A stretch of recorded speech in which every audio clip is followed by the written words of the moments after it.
Marturano, and I'm the president of Orchid Holistic Search. We're a boutique executive search firm focused in natural CPG. Angela, thanks so much for making time joining us on the Ivy podcast. Tell us a little bit about where you actually based. It's very interesting. Thanks, John. Yeah, I'm actually based in Costa Rica. I'm in a tiny little mountain town, so there are a lot of sounds around me, including some construction on the road and a lot of birds. That's awesome. Well, that's a first for us on the Ivy podcast. That's exciting. Before we get into talk about your current role, current organization, give us a thumbnail version of your career to date. Sure, sounds good. So I was brought up in a family of entrepreneurs, and I was always inspired by the freedom that running your own business could bring. So I always knew I wanted to go into business, and I didn't know exactly what that would look like. But I kind of kept plugging away with learning in business classes in high school, taking on internships. I worked in internal audit for a bit, HR. And then right out of college, where I graduated with a bachelor's degree in sales and business marketing. After that, I sold beer. And while that was an interesting career move, right, for a college graduate, it felt like a good fit at the time. It wasn't a path that was going to be one of longevity. And so I was actually recruited into recruiting. I spent a couple years cutting my teeth in Metro Detroit during a financial collapse, and especially during a time period where companies were actually letting go of a lot of staff, right? I worked in the automotive space. So after doing that for a couple of years, I met my husband, and he's a naturopathic medical doctor. So he had a pretty good scope of the natural products industry, including dietary supplement companies, natural functional food and beverage. And so we decided to sort of marry our interests and career paths and created our own company, Orchid Holistic Search, and that was 12 years ago. Oh, that's super exciting. Very, very diverse and interesting background. I appreciate you sharing. Definitely relate to on so many levels from the entrepreneurial perspective. So fast forward with your current company, tell us a little bit more about it.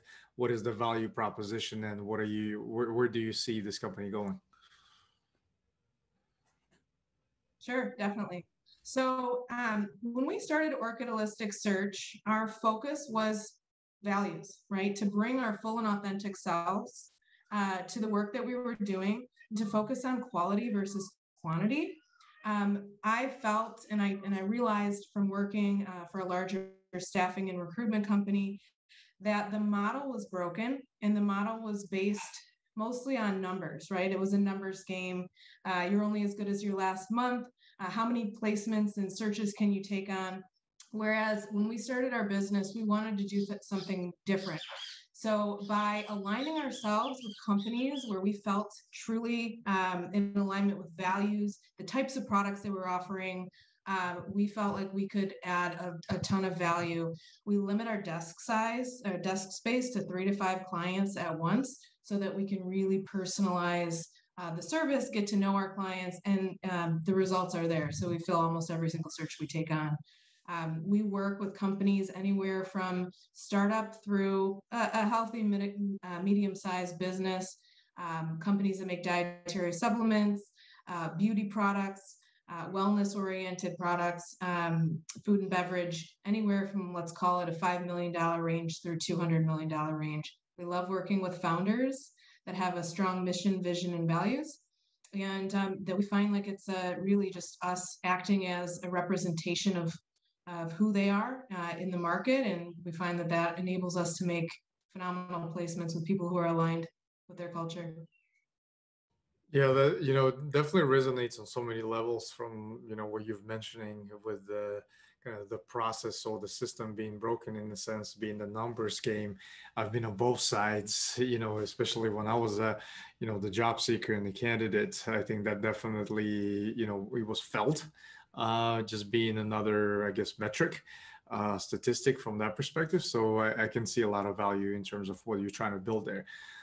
So you've been in this industry for quite some time. I'm sure you studied the trends. You've seen the market go through all different directions. Tell us a little bit more about what trends are you spotting these days? What are you researching? What are you mostly excited about?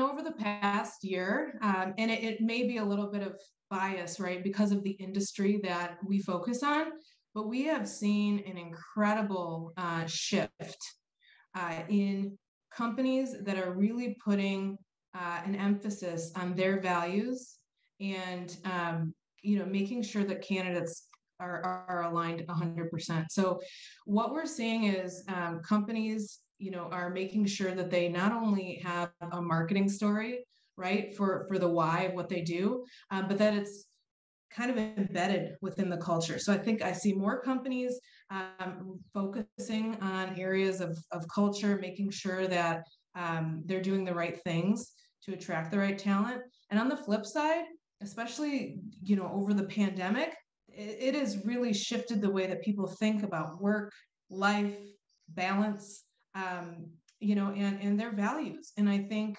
instead of people in the past who were mostly focused on compensation and logistics and career growth, the number one value that we see is people wanting to work with organizations that are transparent and that allow employees to bring their full selves to work. So I think that's super exciting, and I'm happy to be a part of that whenever I can. Right. Absolutely. Can definitely see very interesting trends, especially in the current market conditions coming out of pandemic. Going to be very exciting to watch what happens next. So, as you represent the both sides, the hiring organization, the hiring manager, and the candidates on the other side, for me, it's very fascinating to learn about interviewing techniques because I'm yet to see anybody master that. It's very challenging. It's very difficult, and it's always an opportunity to learn something new through every interview that you facilitate or participate in. Tell us a little bit about your strategies to prepare the both sides, prepare the hiring manager and your candidate for that first experience to increase your batting average, set the right expectations. Just share with us those practical recommendations. I'm going to go back to transparency once again. I think if you start on both sides, as a recruiter, if we can guide our clients and our candidates to bring transparently who they are and what the needs and what the goals are of the organization, everybody's going to have a better time. I think that when we personalize the process, right, when we really are focused on understanding the why on the client side as well as the candidate side, that's where the magic happens. And I think part of it is dropping our guard a little bit, right? Dropping that over professionalism and getting to know each other on a more human basis, right? I think part of my application process, which helps me to stand out as a recruiter to my clients and helps my candidates shine, is that I ask in my applications, please introduce yourself as a insert title here, right? As a marketing leader, as a VP of business development. But then my very next question is, please introduce yourself as a human. Who are you? Like what drives you? And I think that when, as a recruiter, I'm able to encourage people to drop the guard, drop the facade, and bring their whole self to the interview process. And the same with the clients. Like, you're going to find someone who wants to work for your organization despite any flaws, right? If you can bring out to the table, here's where we struggle as an organization, here's where we want to do better, and here are the great things about working for us, I think you're always going to find the right person. It's when a company or a candidate tries to kind of mask the flaws or only highlight the strengths. I think that's where we find a mismatch can happen. So again, I think it's all about transparency and it's all about process. Like I see so many companies struggle when they go ahead and post a job on the internet. They're going to get 300 applicants. It's going to be a nightmare to sort through all of those people. The process becomes less human. People aren't getting responses. So if you can add another layer, someone who is both engaged in the client side and the candidate side to make the candidate process a positive experience, I think that's just where the magic can happen in an interview process. Right, absolutely. No, those are definitely interesting recommendations. Appreciate you sharing that. When it comes to the other emerging trend that I've been very interested about is the overall concept of future of work. So when we talk about contingent workers, freelancers, gig workers, from overall that perspective, virtual environments, hybrid models, talk to us a little bit about your perspectives on the future of work. The future of work, I think, when we talk about future, we're really looking at how to marry personal and work-life balance. And I think the future of work is remote, right? I mean, you can argue with me about that, and so can a client, and I'm happy to help them find somebody who wants to be in an office. Some people do, but I think the future of work includes flexibility. I think that more and more people, if they cannot find an employer where they can bring who they are to the table every day, and an employer who values them as a human being and realizes that they are spending 8 hours plus a day working for that organization, but that the organization doesn't own them, right? If they're not going to find respect within an organization, then they're going off on their own. And I've seen so many people find joy in coming out as a freelancer, as a consultant over the past year. So I think people are ready to just stand in their own authenticity, whatever their skill set might be, and take the leap and realize, it's not, maybe it's not worth it to work for an organization that doesn't share the same values. Right, right. I absolutely know. That's definitely interesting concepts, and we'll see a lot more of that as as we observe the market in the next the next year, so to say. When it comes to working with your clients, with regards to winning that war on retention, so to say, because it's a candidate-driven market, so many opportunities, and companies, a lot of them that don't succeed in building and fostering the culture of just overall success tend to lose top performers to their competitors. What are some of the recommendations there when it comes to retention? Sure. So we're definitely seeing that. I mean, candidates are getting offers faster than you can even take them through a process. So I think some guiding or overarching themes that we can bring into the hiring process are: A, get really clear on who it is that you want to hire, have a very solidified process, and make it as seamless and quick as possible, right? I mean, we all need to get to know each other. But if we're coming in and we're on round 3 of an interview, and then so-and-so consultant or investor is suddenly jumping into the process, we're going to lose candidates, right? So we need to value people's time. We need to make the process efficient and short. And then sometimes that means laying it out in advance. Like when I'm talking with my clients, I ask them, what does this process look like? And I hold them to that. So when I get ready to present a slate of candidates, I'm asking my clients, okay, so first round, we're going to do that 60-minute interview with you. Okay, great. We're going to debrief. And then next is an interview with the 2 peers. And then just keep the process flowing along. The other thing is making sure that you're at or above compensation standards for the position, for the role, making sure you're in alignment. Because, there's a lot of money flying around out there, especially when you're looking at areas like digital marketing, where people are just getting insane offers. And, I'm not saying throw all, caution to the wind, or throw money at the problem, but you've got to be competitive. And then I think the other thing is really making sure that you're an employer of choice. And for a lot of people, that means flexibility. It means work from home. It means PTO that makes sense. I mean, going a little bit above and beyond the 2 weeks. It means caring about your employee and the fact that they have a family and they have a life outside of work, and that people generally want to do the best for companies that respect them as a whole person.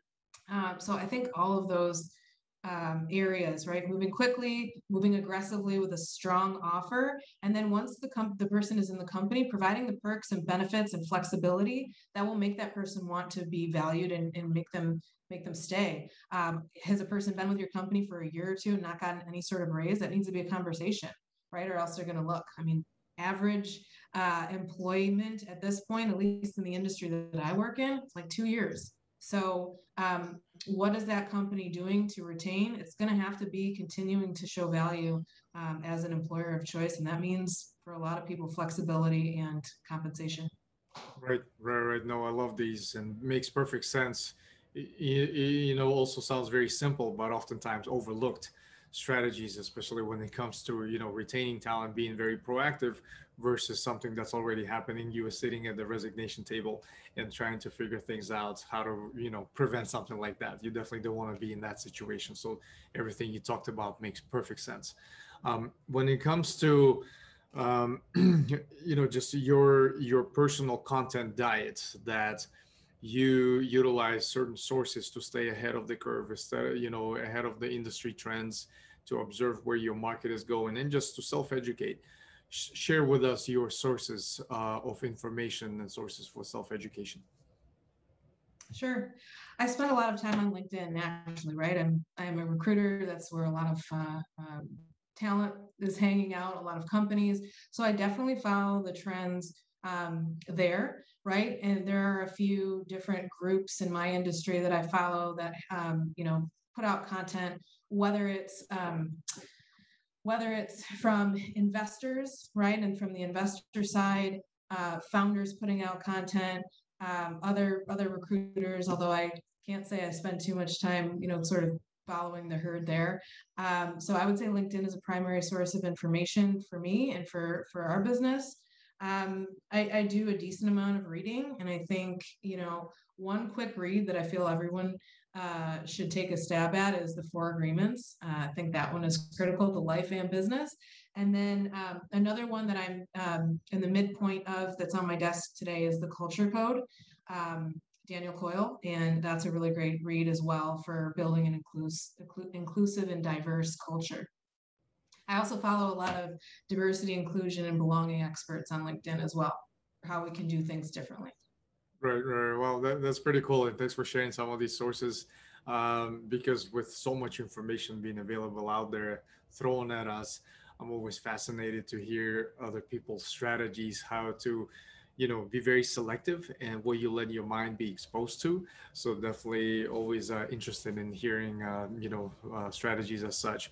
In terms of a book, what are you currently reading, and what is one book that you always recommend to others, and why is that?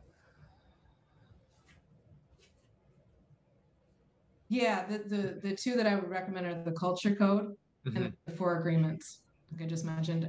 Those two That's the one that's your go-to. are both really, yeah, those are go-to books for sure. And then I think I think it's good to take a break, right, from self-help books and business learnings.